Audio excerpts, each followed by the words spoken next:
ఎందుకంటే దేవుని వాక్యం సేవకుడు అలాగ చేది పోస్తా ఉంటే ఆ నీళ్లు తాగితే నీకు దాహం తీరుతాడే.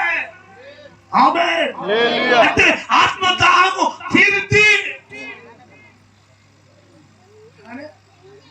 మీరేమనుకోకపోతే మీ కాళ్ళకు దండం పెట్టి చెప్తాను. నేను ఈ రాత్రి చెప్పాలనిపిస్తుంది. ఎవరైనా మందిరానికి వస్తే సమాధానంతో ఉండి మందిరానికి వస్తే నేను సంతోషిస్తాను. మీ మధ్యలో గొడవలు, పోట్లాటలు, తగాటలు చేసుకొని నా మందిరానికి వస్తాను. రావద్దు అంటలేను, కానీ సమాధానంతో రా, ప్రేమ కలిగిరా, సమ్మతి కలిగిన మనసుతో రా. అది నీకు దీవెన, నాకు దీవెన. ఆమేన్. ఏదో తగాదాలు, గొడవలు, పంచాయతీ పెట్టుకొని 4 వారాలు వచ్చావు. మళ్ళీ నువ్వు తర్వాత రాకపోతే నేను ఊసూరు అంటూ ఈయన వచ్చినట్లే వచ్చి ఈయన వచ్చినట్లే వచ్చి మళ్ళీ రాకుండా అని నేను ఏడవలసి వస్తాను. నేను ఏడిస్తే నీకు శాపంగా, నువ్వు ఏడుస్తా, నేను ఏడుస్తా, మన బతుకు ఏడుపి అయిపోతుంది. అదే మంచి సంతోషంతో వచ్చామనుకో. ఆమేన్. హల్లెలూయా. అందుకే పోయాలంటున్నాడు, నీకు దాహమైనప్పుడల్లా పనివారు చేదిన కుండల దగ్గరికి వెళ్ళి దాహం తీర్చుకో. హల్లెలూయా. హల్లెలూయా.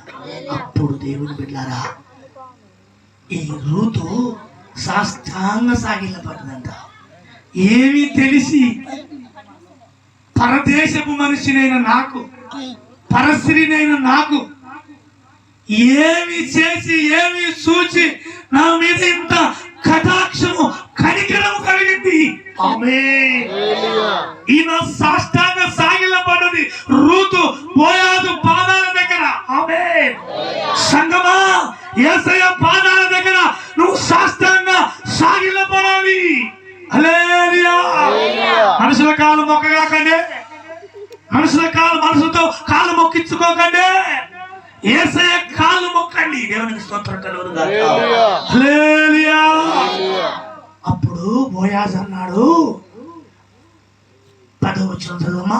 అందుకు ఆమె సాగిలపడి తల ఉంచుకొని, ఏమి తెలిసి పరదేశినైన నా యందు లక్ష్యం ఉంచినట్లు నీకు కటాక్షము కలిగినని చెప్పగా, బోయాజు, నీ పెనిమిటి మరణమైన తర్వాత నీవు నీ అత్తకు చేసినంత నాకు ఏం తెలిసిన, నీవు నీ అత్తకు చేసిందల్లా, చూసిందల్లా మాట్లాడండి. అంటే యేసు ప్రభు చూస్తున్నాడు నువ్వేం చేశావు సేవకునికి. ఆమేన్. హల్లెలూయా. చెప్పానుగా, నయోమి దేనికి సాదృశ్యం అన్నా? నయోమి దేనికి సాదృశ్యము? సేవకునికి సాదృశ్యం. నువ్వు సేవకునికి ఏది చేసినా నీకు ప్రతిఫలమే. దేవునికి స్తోత్రం కలుగునుగాక. హల్లెలూయా. సేవకునికి నీళ్ళు ఇచ్చావో, లేకపోతే భోజనం పెట్టావో, కానుకిచ్చావో, ఆదరించావో, పలకరించావో, షేర్ తీసుకున్నావో, అన్ని దేవుడు చూస్తూ ఉన్నాడు. హల్లెలూయా. నీకు ఫలము, ప్రతిఫలము దొరికింది. అది ఎప్పుడు వృధా కాదు. దేవుని బిడ్డ ఎప్పుడు వృధా కాదు. బోయాజు అంటున్నాడు, నీ భర్త మరణమైన తర్వాత నీ అత్తకు చేసిందల్లా నాకు తెలిసింది.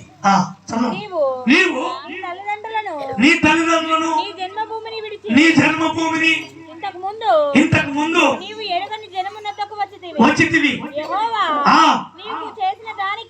అమ్మా మంచిగా తల్లి, నీవు యెహోవా నీవు చేసిన దానికి యెహోవా నువ్వు చేసిన దానికి ఆయన ప్రతిఫలం ఇస్తాడు నీకు. ఆమేన్. చదువు. ఇశ్రాయేలు దేవుడైన యెహోవా రెక్కల కింద సురక్షితంగా ఉండేటట్లు నువ్వు వచ్చితివి. ఆయన నీకు సంపూర్ణ బహుమానము ఆయన ఇచ్చును గాక. హల్లెలూయా. దేనికి వచ్చావో తెలుసా? ఇశ్రాయేలు దేవుడైన యెహోవా రెక్కల కింద సురక్షితముగా ఉండటానికి వచ్చావు. ఈ రాత్రి మీటింగు, ఈ కూటము ఆ దేవుని రెక్కల కింద నేను సురక్షితంగా ఉంచడానికి. ఆమేన్. ఆమేన్. నువ్వు ఎక్కడికి వెళ్ళినా నీకు క్షేమమే కానీ నష్టం ఎప్పుడు జరగదు. ఆమేన్. నువ్వే ప్రాంతానికి వెళ్ళినా లాభమే కానీ నష్టము లేనే లేదు. దేవునికి స్తోత్రం కలుగును గాక. హల్లెలూయా. రాంబాబు గారు, నువ్వు ఎక్కడికైనా వెళ్ళు, దేవుడు నిన్ను సురక్షితముగా క్షేమముగా సంపూర్ణ బహుమానం చేత ఆశీర్వదించి నిన్ను మరలా తీసుకొని వస్తాడు. హల్లెలూయా. ఇక్కడ కూర్చున్న ప్రతి బిడ్డని అలాగనే సంపూర్ణ బహుమానాలు అంటే దేవుని బిడ్డ ఏదైతే నువ్వు ఆశించావో నీ కష్టాల జీతము అత్యధికముగా అభివృద్ధిలోకి తీసుకొని ఆయన క్షేమము దయచేసి నిన్ను నీ భార్య బిడ్డలను మరలా తీసుకొని వస్తాడు. హల్లెలూయా. హల్లెలూయా. ఆయన రెక్కలు సురక్షతనిస్తాయి. ఏం చెప్పారు? ఏం విషయమా? ఆయన రెక్కలు సురక్షితం. ఆయన రెక్కల నీడలో నీవు ఉండాలని ఈ రాత్రి దైవజనుడిగా నేను గుర్తు చేస్తున్నాను. దేవుని బిడ్డలారా, ఆయన రెక్కలంటే ఆయన హస్తాలే. ఆయన రెక్కలు, ఆయన హస్తపు నీడలో నిన్ను ఆయన దోస్తాడు. హస్తపు నీడలో నిన్ను సురక్షితంగా వస్తాడు. ఆయన రక్షణ హస్తాల నీడలో నిన్ను ఏం చేస్తాడు తెలుసా? కప్పుతాడు. ఆమేన్.